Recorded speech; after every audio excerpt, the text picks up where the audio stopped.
Inshallah, in today's video, we're going to cover 3 verses from Surah Al-Ma'idah, verse 105, 106, and 107. And these verses, they will give us an idea of the government of the Prophet ﷺ, that the citizens of Medina, if there was a dispute among them and they were brought to the court, then what process did the Prophet ﷺ follow in judging between disputants? So we're going to see this in this verse. So there's an incident that relates to these verses that needs to be understood before we can begin the translation. So it's mentioned in the Sahih of Imam al-Bukhari, as well as in Tirmidhi, that there was a companion belonging to the tribe of Banu Saham. So he, along with 2 colleagues of his, traveled on some business travel. And the narration tells us that the 2 colleagues, they were not Muslim, they were Christians. One of them is Tamim al-Dari, who's a famous companion that later went on to become Muslim, and Adi. So the man from Banu Saham, along with his 2 companions, were traveling, and he became sick, and he became ill terminally. So he decided to write a will. And he told his 2 friends that my belongings, I need you to deliver them to my family, and I'm appointing you as my executors. And within the wealth, there was one particular item that was valuable, and that was a silver bowl that had some gold inlay around it. And within the package, he secretly inserted an itemized list. And this itemized list mentioned all of the items that were in there. So when they returned back to Medina, they gave the package, but there was no bowl in the package. The family members became suspicious, and they said that this one item that should have been in this package is not there, and we believe that you're playing games. So the matter was raised to the court of the Prophet ﷺ, and the Prophet ﷺ followed the process that's in the Sharia of how to deal with cases like this. So the family members were told to provide evidence because they're accusing the Christians of having stolen an item. So whoever claims something that the other party does not agree to, the extra piece of information, that person is referred to as a mudda'i, a claimant. It's their responsibility to provide the proof. Obviously, there's no witnesses. So in the absence of witnesses, then the other party, the defendant, the mudda'a alayh, is told to swear an oath. And if they swear the oath, then they win the case. And if they refuse to swear an oath, and the only reason they would refuse is because they're God-fearing, they're moral, and they're reluctant and hesitant to just flat out lie, perjury.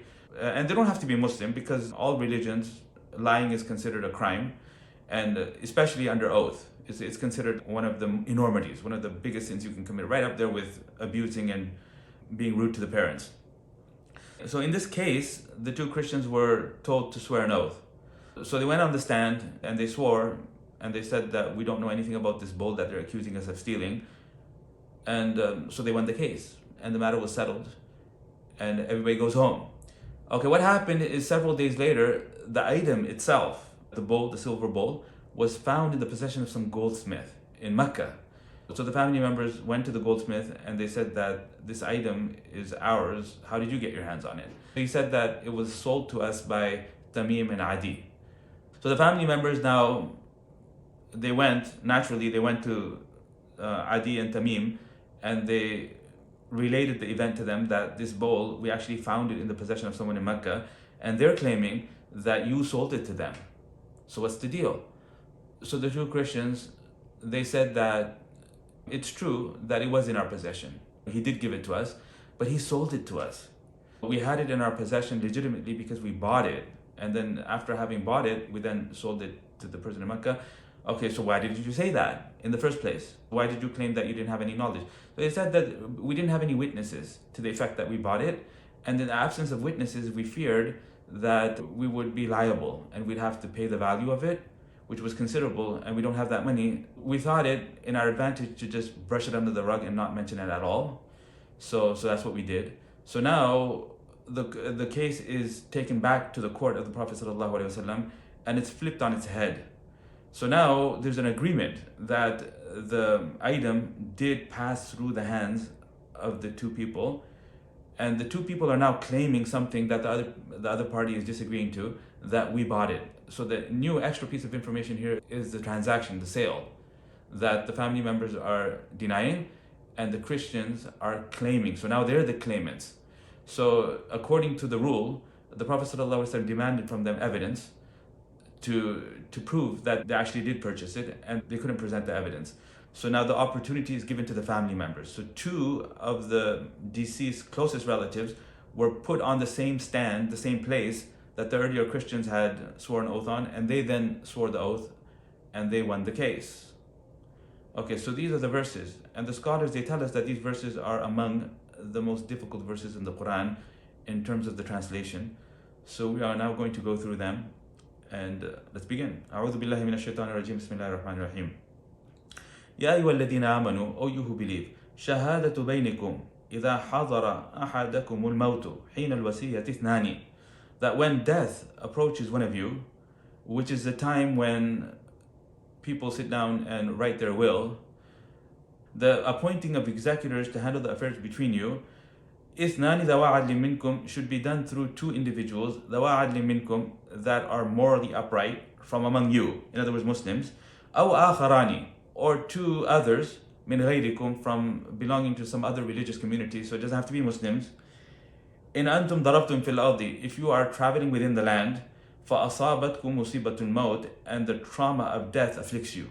So this is how it should be handled. So this verse here, it's formatted as an informative sentence. شهادة بينكم إذا حضر would be the subject, and إثنان ذوى عدل منكم would be the predicate. But the scholars, they tell us that this is an example of a khabar في معنى الإنشاء. So it's formatted as an informative sentence, but the intent is to give guidance and tell us how we should handle our affairs. So Allah subhanahu wa ta'ala is recommending here.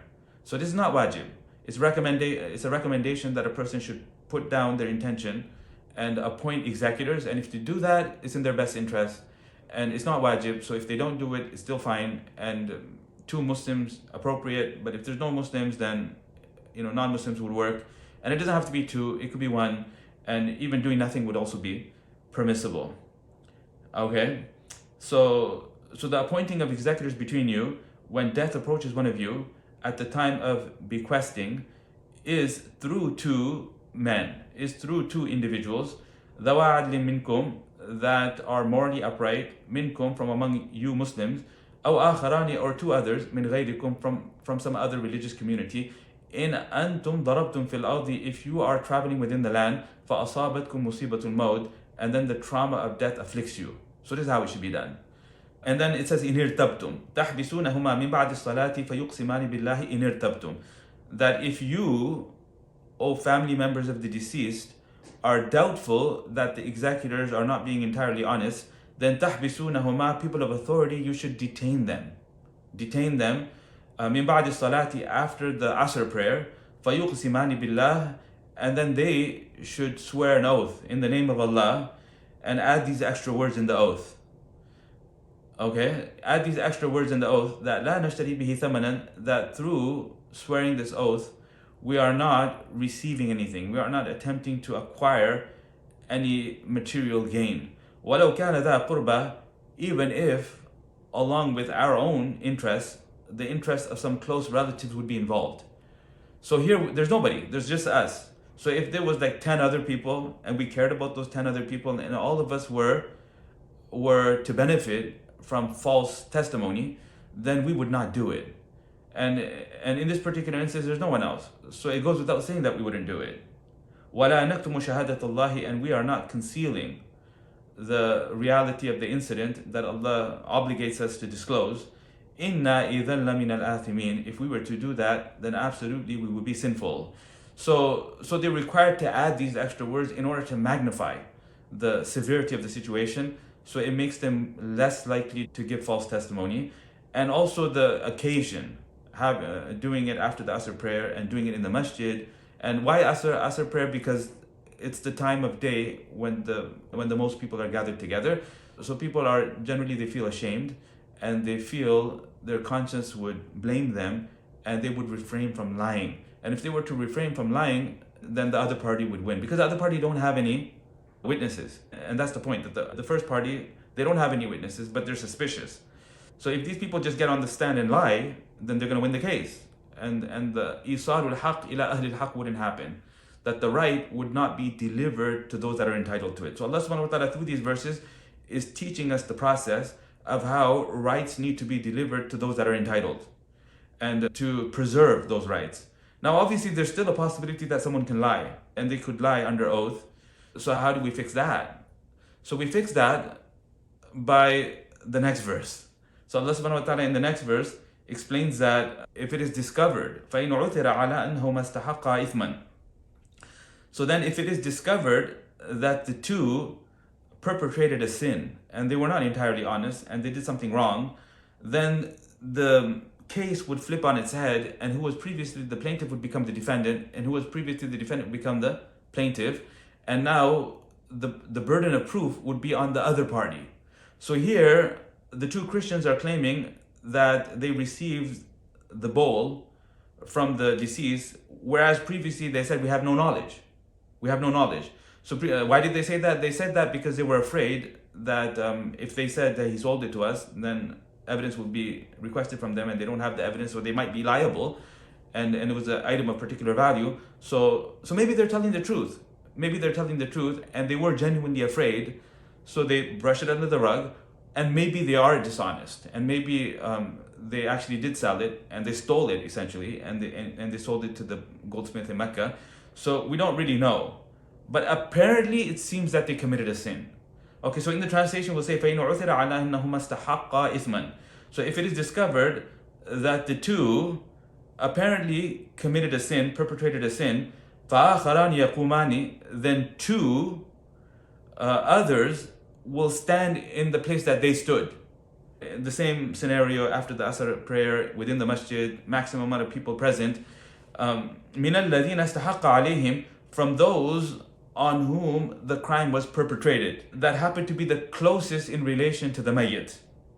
فَيُقْسِمَانِ بِاللَّهِ, and then they will swear oaths in the name of Allah, and they will add the extra words that لَشَهَادَتُنَا أَحَقُّ مِنْ شَهَادَتِهِمَا, that our testimony is more true than the testimony of them, because their testimony has now become mushtabih. It's contradicted itself, because there is a slim possibility that they are telling the truth. And the reason they brushed it under the rug and they claim that they have no knowledge of it, the reason they did that is in order to avoid a case against them in which they would need to provide proof that they purchased, and in the absence of that proof they would be liable and they would have to pay the value of it. So Allah subhanahu wa ta'ala is teaching us that we need to be extremely careful in the language we use. Okay, so what you can see from all of this is that this is not a kangaroo court. Okay, and that's why I selected these verses, because Islam is true religion. And true religion, there's a difference between true religion and false religion. So everybody, they speak about religion and they say religion has been used to oppress the masses throughout human history. We say, yes, that's all true, but that's false religion. False religion has been used to oppress the masses, and that's through a clergy and a priesthood that colludes with the oppressive government, and the king gives to the clergy something, and the clergy gives to the king something, and the masses of people are oppressed. And this is what was happening throughout all of human history. And this is what the companions gave their lives in order to prevent and to stop. And they went out into the world and they toppled these governments. Isn't that right? So that's false religion. True religion is rational, false religion is tribal. Remember that. True religion is rational, false religion is tribal. Number two, true religion is altruistic and false religion is selfish. And we can see that very clearly, because these two people, they're not even Muslim. They're Christians. And in the first instance, the Prophet ﷺ gave them the opportunity to stand and swear an oath and win the case. And they actually did win the case. So the Prophet ﷺ, he did not establish a theocracy. And anybody that says that is a vicious liar. Right here, you can see it, right? They're lying and they're being dishonest. And so if anybody says that, just quote to them this incident and show them how the Prophet ﷺ handled cases regardless of the religion of the people involved. So we're following due process here. Is that okay? Okay. So the two other individuals that are replacing the people that swore an oath earlier, they're going to add these extra words, and they're going to say that our testimony is more true than their testimony, because there's doubt that surfaced in their testimony, and our testimony is free of all doubt. So similar to how inwardly we're truthful, outwardly we're also truthful. So as for them, maybe inwardly they are truthful. We can't say. We're not sure. We're not entirely sure. But outwardly it's become mushtabih and it's become doubtful. So وَمَا اعْتَدَيْنَا, and we are not transgressing, إِنَّا إِذًا لَمِنَ الظَّالِمِينَ. If we were to falsely claim something here on the stand under oath, then we would absolutely be wrongdoers. So that's what happened. They swore the oath, and they won the case, and the two Christians were then required to pay the value of the item, which was 10,000 dirhams, considerable value. Allah subhanahu wa ta'ala in the final verse tells us the wisdom of why this process is arranged the way it is, and there's a swearing of oaths that can happen from both parties. So why is it arranged in this way? This is in order to make it more likely that they, the executors, will disclose the event as it truly occurred. So maybe there was no silver bowl with gold inlay on it, and if that's the case, then they swear the oaths, and they just do it. They get up there and they swear the oaths, and now in society they are not looked at with suspicion because they've been acquitted. So the acquittal from the court of the Prophet ﷺ benefits them, and it benefits them in the sense that they can go on living the rest of their lives, and people in society will not look down upon them as if they committed a crime. Okay? And in the case of actually receiving it from the deceased, and they're the ones that are being dishonest, they may be hesitant, and they might refrain from swearing the oaths because they don't want to incur sin, and they're God-fearing, and their conscience is blaming them not to commit a crime. So then they will refuse to swear the oaths, and if they refuse, then the previous party wins the case, and إِيصَالُ الْحَقِّ إِلَىٰ أَهْلِ الْحَقِّ, and they receive the value of the item, and justice is served. Okay, so how about if they're dishonest? And how about if they don't care about swearing an oath and they're fine with it? Then the verse continues, أَوْ يَخَافُوا أَن تُرَدَّ إِيمَانٌ بَعْدَ إِيمَانِهِمْ, or they become fearful that other oaths are taken in rebuttal after their oaths.